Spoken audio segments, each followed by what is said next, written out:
জয় বাংলা, জয় বঙ্গবন্ধু, জয় বঙ্গবন্ধু। একাত্তরের হাতিয়ার। একবার কি হতো একবার।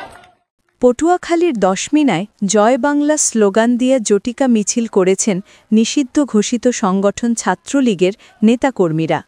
উপজেলা ছাত্রলীগের ব্যানারে এই মিছিলটি অনুষ্ঠিত হয়েছে। মিছিলের একটি ভিডিও সামাজিক যোগাযোগ ফেসবুকে ছড়িয়ে পড়েছে।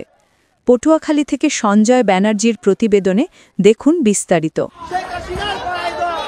রোববার খুব সকালে উপজেলা সরকারি আব্দুর রশিদ তালুকদার ডিগ্রি কলেজ এলাকা থেকে এ মিছিলটি বের হয়ে উপজেলা এলাকায় এসে শেষ হয়।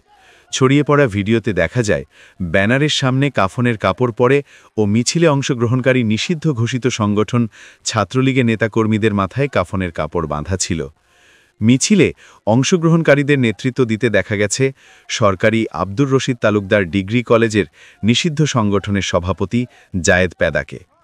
ভিডিওতে দেখা গেছে দশমিনা উপজেলা ছাত্রলীগের ব্যানারে হটাও ইউনুস বাঁচাও দেশ লেখা ছিল। মিছিলে ৩৫ থেকে ৪০ জন নেতাকর্মীকে দেখা গেছে।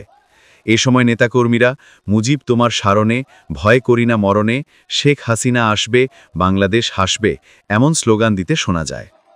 এদিকে রোববার সকালে জায়েদ কাদা নিজের ফেসবুক পেজে একটি ভিডিও পোস্ট করে লিখেছেন, অনেকদিন পরে আবারও রাজপথে। একই ভিডিও উপজেলার বিভিন্ন নিষিদ্ধ সংগঠন ছাত্রলীগের ফেসবুকে আপলোড করেছেন। এ বিষয়ে দশমিনা থানার ভারপ্রাপ্ত কর্মকর্তা বলেছেন, নিষিদ্ধ সংগঠনের ভিডিও নজরে এসেছে। এ বিষয়ে আইনগত ব্যবস্থা নেওয়া হচ্ছে।